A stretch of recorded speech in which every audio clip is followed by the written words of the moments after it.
창세기 26장 23절로 25절에 있는 말씀, 제가 가지고 있는 성경 구약 35페이지입니다. 창세기 26장 23절로 5절에 있는 말씀 봉독합니다.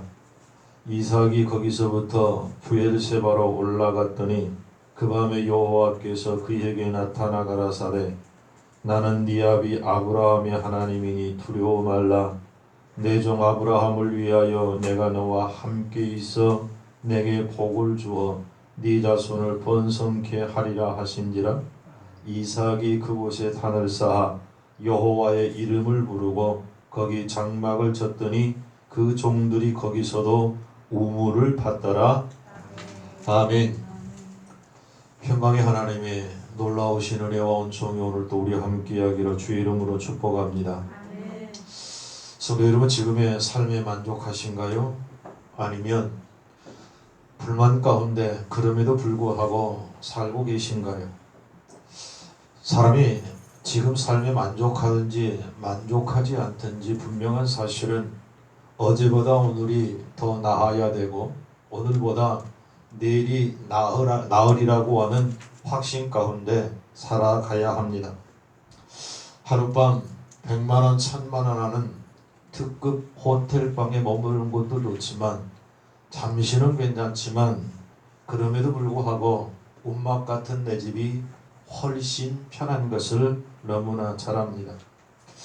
하버드라고 하는 사람은 이렇게 노래했습니다. 즐거운 곳에서 날 오라 해도 내 쉴 곳은 내 작은 집, 내 집뿐이라 라고 말입니다. 동감합니다. 미국이 좋고 유럽의 그 아름다운 나라들이 아무리 좋을지라도 내 조국 대한민국이 가장 좋더라는 말입니다. 아무리 빵이 맛이 있고 또 다른 서양의 음식들이 좋을지라도 한국 사람은 밥과 시어 빠졌을지라도 김치에 만족하고 좋은 것을 압니다. 오늘 본문 속에 이삭이 그랬던 듯 싶습니다. 이삭이 아버지로부터 물려받은 땅은 하나님께서 이스라엘 백성들에게 주시겠다고 약속하신 가나안 땅입니다. 그 가나안 땅에서도 이삭은 브엘세바를 물려받았고, 그런데 그 땅에 사는 동안에 브엘세바의 가뭄이 들어서 도저히 살 수 없는 상황이 되어 블레셋 땅 그랄로 피난을 갔습니다. 그랄에 갔을 때 하나님께서는 블레셋 사람들에게 땅을 빌려 농사를 지은 이삭에게 놀라운 복을 주셨는데 100배의 축복을 주셨습니다. 거부가 되었습니다. 나그네로 들어갔다가 거부가 되었다는 사실 블레셋 사람들이 자기들의 눈으로 확인을 하였습니다. 뿐만 아니라 양과 소가 때를 이루었다라고 성경은 말씀합니다. 농사만 잘된 것이 아니라 목축도 잘 되었습니다. 사랑하는 성도 여러분, 하나님이 함께하는 사람에게는 놀라운 역사가 있음을 믿으시기 바랍니다. 깜짝 놀랄 역사가 순간순간 일어난다는 말씀입니다. 양과 소가 많아지니까 당연히 물이 더 필요했고 풀이 더 필요했습니다. 그런데 블레셋 사람들이 이방 사람 나그네 이삭이 부자가 되는 것을 시기하여 판 우물을 막아버리고 말았습니다. 다시 이삭은 정처 없이 우물을 찾아 헤맵니다. 두 번째 우물을 파고 이름을 에색이라 지었습니다. 강탈당하다라고 하는 뜻입니다.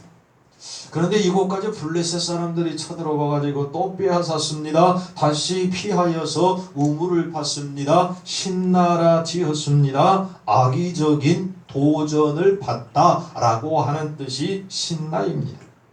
이삭은 그들과 싸울 수가 없었습니다. 왜요? 나그네이기 때문입니다. 그래서 다른 곳으로 가서 우물을 팠습니다. 그곳에 가서 우물을 팠더니 블레셋 사람들이 더 이상은 침범하지를 않았습니다. 아주 양과 소를 치기에 적당한 곳이었습니다. 그래서 이삭은 그곳 이름을 르호봇이다, 넓은 공간이다 이름을 지었습니다. 그런데 여러분, 르호봇이라고 하는 넓은 공간, 소와 양이 마음껏 뛰어놀 수 있고 많은 곡식을 수확할 수 있고 우물이 있는 그곳이었지만 이삭은 그곳을 떠나 약속의 땅 브엘세바로 돌아가게 됩니다. 거기가 좋았을지라도, 아무리 그곳이 좋았을지라도 타향입니다. 그래서 여기 하나님이 약속하신 젖과 꿀이 흐르는 그 땅으로 돌아오고야 말았습니다.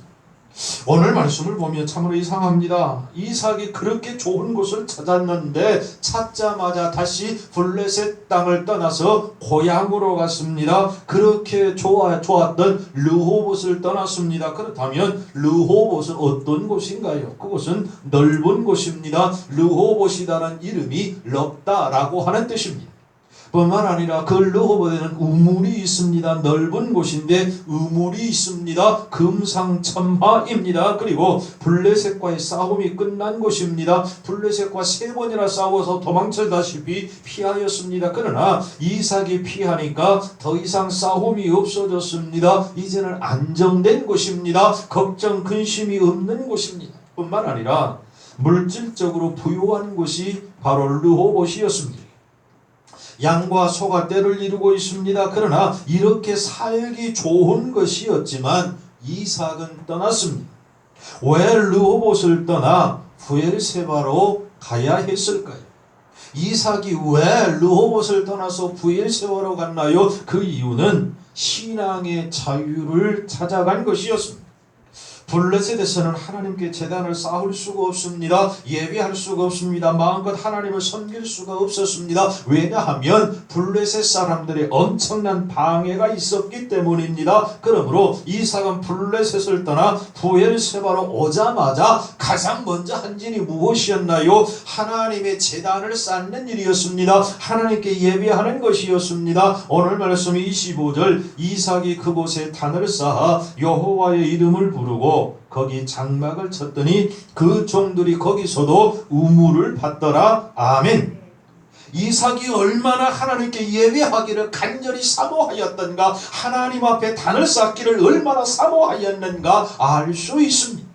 신앙 제1주기로 살고 싶어서 그렇게 좋았던 르호봇을 떠나 다시 한번 브엘세바로 찾았습니다. 뿐만 아니라 하나님께서 주신다고 약속하신 땅이 브엘세바이기 까닭에 르호봇을 떠나 브엘세바를 향하였습니다. 이삭은 하나님께서 아버지 아브라함에게 주신다고 약속하신 그 땅이 바로 어디였나요? 브엘세바였습니다. 약속 없는 땅에서 부유하게 겁으로 살기보다는 하나님이 주신 땅에서 개척하며 하나님께 믿음을 지키고 하나님께 영광을 돌리며 살기를 다짐하며 르호봇을 떠났다는 말씀입니다. 본문 23절, 거기로부터 올라갔더니라고 하는 말씀은 참으로 의미심장한 말씀입니다.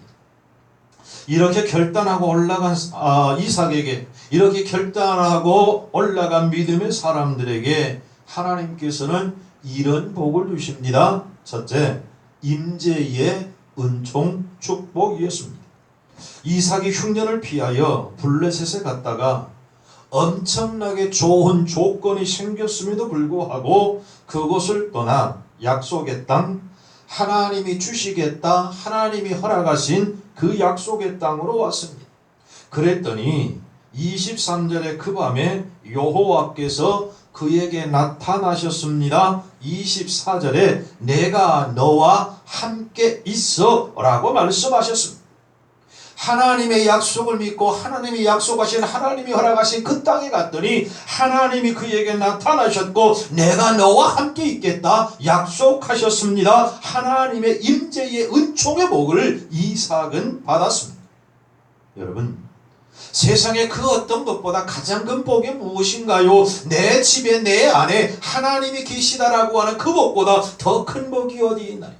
여러분의 집에, 여러분의 어느 곳에 어디에서 무엇을 하든 그곳에 하나님이 함께함을 믿고 가시기를 바랍니다. 하나님의 임재의 복이 있기를 주의 이름으로 축복합니다. 전라도 어느 집에 전두환 전 대통령이 머물고 간 집이 있는데 그 집 앞에다가 비석을 세웠습니다. 전두환 대통령 각하 머무신 집. 그런가 하면 미국의 고 김영삼 전 대통령이 한 식당에 들러서 밥을 먹었던 모양입니다. 그런데 거기에는 팻말이 있습니다. 대한민국 김영삼 대통령이 식사하신 자리, 그리고 그 옆에는 좋은 장을 만들고 김영삼 대통령이 들었던 수저와 숟갈, 밥그릇들을 진열해 놓았습니다. 아마 TV로 저도 하나 보셨을 것입니다. 여러분, 대한민국의 대통령이 한번 다녀간 그것도 그렇게 기념하는데, 만왕의 왕이 있으며 우리의 주인이신 하나님께서 나와 함께 하시는 복, 그것보다 더 큰 복이 어디 있을까요? 사랑하는 성도 여러분, 바울에게 다메섹 도상에서 예수님이 나타나셨습니다. 가시떨기를 통해서 모세에게 하나님이 나타나셨습니다. 호렙산 불꽃을 통해서 엘리야에게 하나님이 나타나셨습니다. 사랑하는 성도 여러분, 우리의 삶 속에 하나님의 은총이, 하나님의 임재의 복이 임하기를 주의 이름으로 축복하고 소원합니다. 아프리카에서 놀라운 역사를 일으키는 가얀자라고 하는 목사님의 간증이 있습니다. 이 목사님의 아버지도 목사님이셨습니다. 아버지 목사님에게, 가얀자 목사님이 아버지, 성경에서 보면 안전병이가 일어나고 중풍 여자가 고침받고 소경이 눈을 뜨고 죽은 자가 살아나는데, 그런데 왜 지금은 그런 기적이 나타나지 않을까요? 라고 아들 목사님이 아버지 목사님에게 물었더니 아버지 목사님이 이렇게 대답을 하셨답니다. 그런 기적의 시대는 이제 끝났고 지금은 십자가 시대가 되었다. 하나님이 우리 죄를 짊어지고 죽으신 후에 살고 있는 우리는 십자가를 믿고 구원받는 신앙생활만 하면 된단다 라고 말씀해 주었습니다. 이 말을 들은 가얀자는 아무리 생각해도 이해가 되지를 않고 도저히 납득이 가지를 않았습니다. 그날 밤에 자기 방으로 들어와 가지고 침대에 누워서 기도한 것이 아니라 콩콩이 되씹고 생각을 합니다. 이상하다. 분명히 주님은 어제나 오늘이나 영원토록 변함이 없으시다 라고 말씀을 하셨는데 왜 지금은 그런 기적이 안 나타나나? 하나님, 정말 지금 기적의 시대는 지나갔을까요? 자기가 자기에게 묻는 겁니다. 그런데 이렇게 묻는 물음이 끝나자마자 갑자기 방안이 환하여지는가 싶더니 예수님이 흰옷을 입고 나타나셔서 이렇게 말씀해 주시더랍니다. 십자가는 능력이다. 나를 믿는 자는 나보다 더 큰 일도 행하리라. 아멘. 가얀자 목사님은 이 음성을 듣고 침대에서 벌떡 일어나 이제 그 말을 마치고 가시려고 하는 예수님의 옷자락을 꽉 붙잡았다. 그 후에 가얀자 목사님이 가시는 곳곳마다 기적과 이적과 표적을 일으킨다라는 간증이었습니다. 사랑하는 성도 여러분, 대통령이 한번 다녀가면 표적이 남듯이 하나님이 한번 역사하시면 그 생애에 놀라운 역사가 있음을 믿으시기 바랍니다. 이삭을 르호봇이 좋아도 부엘세바로 왔을 때에 하나님이 나타나셨습니다. 세상이 아무리 아름답고 좋은 것일지라도 세상에 머무는 것이 하나님의 뜻이 아니라 어렵고 힘들지라도 하나님이 기뻐하시는 부엘세바로 돌아와야 합니다. 믿음의 땅으로 돌아올 때 하나님의 임재가 있고 그 임재를 통하여 놀라운 역사와 기적이 있음을 믿으시기 바랍니다. 둘째, 자손에게 축복의 은총이 임합니다. 부엘세바로 올라오자 하나님이 이렇게 말씀하셨습니다. 24절, 내가 너와 함께 있어 내게 복을 주어 네 자손으로 번성케 하리라. 아멘. 이삭 자신은 부엘세바에서 거부가 되어서 돌아왔고 자손은 부엘세바에서 축복을 받는 은총을 받았단 말입니다. 부엘세바로 돌아오자마자 하나님께서 이삭에게 나타나셔서 네 자손에게 복을 주시겠다 약속해 주셨습니다. 하나님의 약속에 땅은 축복이 있음을 믿으시기 바랍니다. 하나님의 약속한 그곳에 기적이 있음을 믿으시기 바랍니다. 하나님의 은총이 있음을 우리는 믿습니다. 그래서 이삭 자신은 르호봇에서 복을 받았고 그 자손들은 르호봇을 떠나 브엘세바에 왔을 때에 복받는 역사가 오늘 성경은 있었음을 말씀합니다. 사랑하는 성도 여러분, 하나님께서는 하나님을 위하여 좋은 것을 포기하면 더 좋은 것을 주심을 믿으시기 바랍니다. 내 사랑하는 자녀를 위하여 세상적인 것이 아니라 하나님의 방법, 하나님의 은혜로 세상을 포기하고 하나님의 역사하심과 그 말씀에 순종할 때 하나님은 내 자녀를 책임지심을 믿으시기 바랍니다. 어떤 사학가가 장미를 갖고는 한 가정을 방문하였답니다.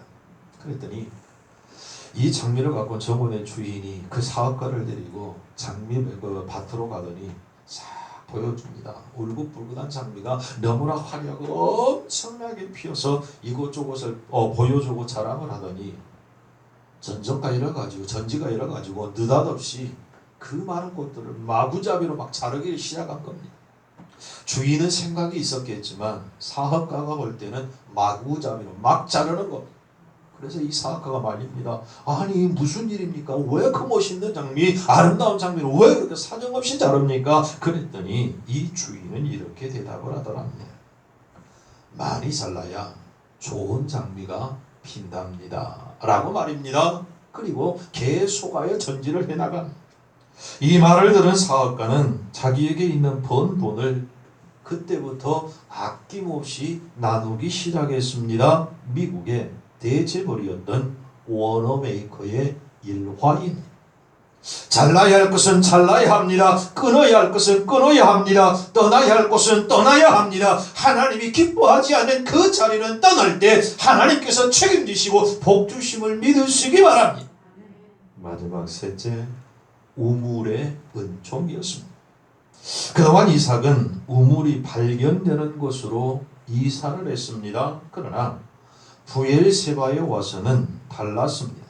25절 말씀, 이삭이 그곳에 단을 쌓아 여호와의 이름을 부르고 거기 장막을 쳤더니 그 종들이 거기에서도 뭐 했더라? 우물을 팠더라. 아멘.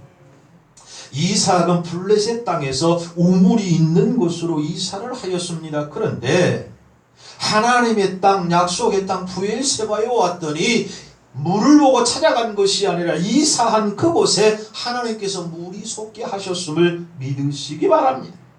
물이 없어도 믿음으로 믿고 갔더니 하나님께서 물을 주셨습니다. 이것이 믿음입니다. 이것이 하나님의 은총인 것을 믿으시기 바랍니다.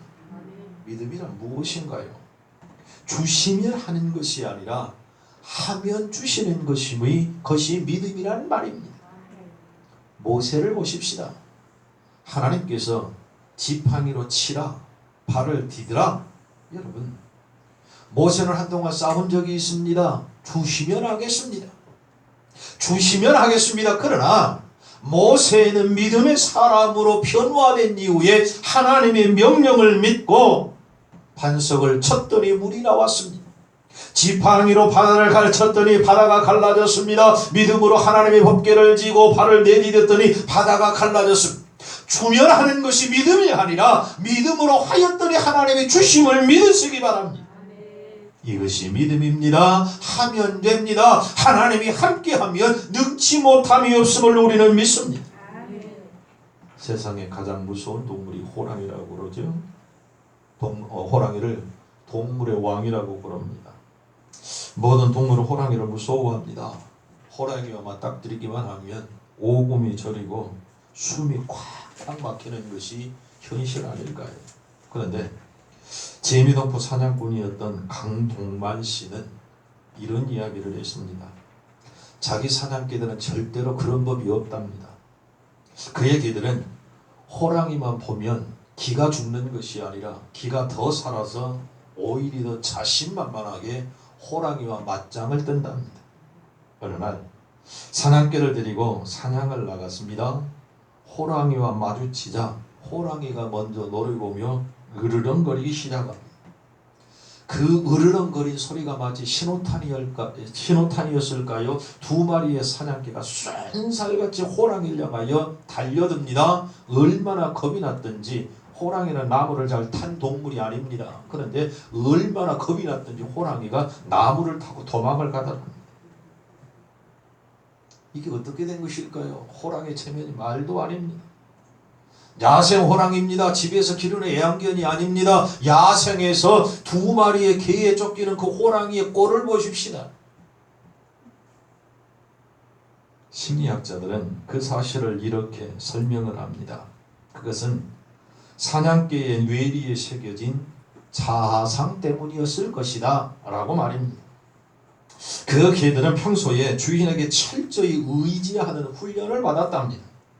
예전에 무서운 맹수가 달려들었을 때에 주인이 총으로 그 맹수를 죽이는 장면을 그들은 보았고, 그 장면이 그들의 뇌 속에 각인되어 가지고 아무리 무서운 맹수일지라도 우리가 나가 싸우면, 그리고 우리가 질 것 같으면 내 주인이 그걸 죽일 것이다 라고 하는 확신이 그 개들에게 새겨져 있기 까닭에 아무리 무서운 맹수라도 달려든다는 것이었습니다. 주인에 대한 절대 신뢰가 그런 무서운 힘을 준다는 것이 심리학자들의 결론이었습니다. 성경에 보면 없는 것이 아니라 있습니다. 다윗이 바로 그랬습니다. 아무리 큰 골리앗이었을지라도, 그 골리앗이 덤벼들지라도 하나님이 함께하면 된다, 하나님이 함께 역사하시면 이길 수 있다라고 하는 분명한 확신을 갖고 뛰어나갔던 다윗의 모습 말입니다. 성도 여러분, 이삭은 아무리 넓고 우물이 있고 축복받은 곳일지라도 하나님이 약속하신 땅으로 떠나면 하나님이 모든 것을 책임져 주실 것이라고 하는 믿음을 가졌습니다. 그래서 와보니 하나님께서 그곳에도 우물을 주셨음을 믿으시기 바랍니다. 성도 여러분, 그렇습니다. 이삭은 살기를 얻고 먹을 것이 풍족하고 건드르니가 아무도 없을지라도 르호봇을 떠나 부엘세바로 왔습니다. 과감하게 좋은 일일망정 하나님이 기뻐하시지 않았기 까닭에 하나님이 기뻐하시고 하나님이 원하시는 그 길을 찾아 떠났더니 세 가지 은총을 주셨습니다. 하나님이 나타나는 임재의 복이었습니다. 자손들이 복을 받았습니다. 우물을, 생명을 주시는 놀라운 복을 주셨습니다. 이런 복이 우리에게도 있기를 간절히 소원합니다. 마지막 이런 이야기로 말씀을 마치려고 합니다. 그 유명한 나이아가라 폭포로 떨어지는 물줄기에 얼음덩어리 하나가 떠내려가고 있습니다.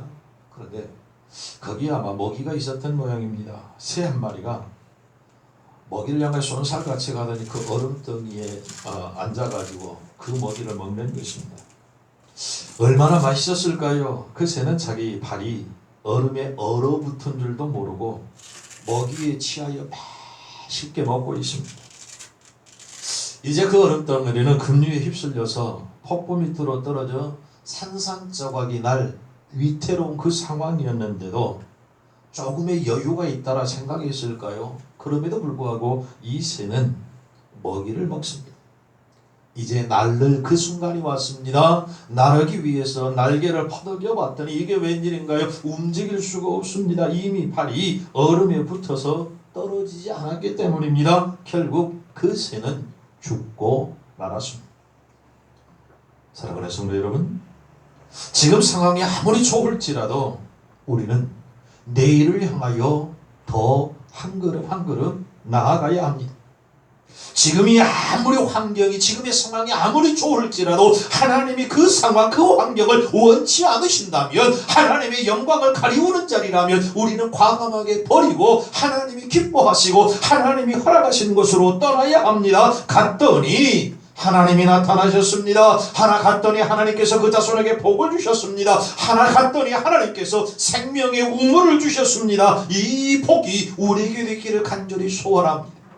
세상이 아무리 화려하고 아름다울지라도, 지금 있는 내 자리가 아무리 포근하고 그 세상 사람들이 좋아하고 그런 자리일지라도 하나님이 원치 않는 자리라면, 하나님이 기뻐하시지 않는 자리라면 하나님의 영광을 가리우는 자리라면 오늘 또 우리는 이삭처럼 르호봇을 떠나 부엘셰바를 향하여 나가는 복된 믿음의 승리자들 되시기를 우리 구주 예수 그리스도의 이름으로 축복합니다.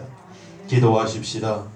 전능하신 하나님, 이 자리가 아무리 좋아도 하나님이 기뻐하시고 하나님이 원하시는 그 자리를 향하여 모든 것 포기하고 하나님의 영광 가운데 나아갈 수 있는 믿음의 사람들 되게 하여 주시옵소서. 예수님의 이름으로 기도하옵나이다. 아멘.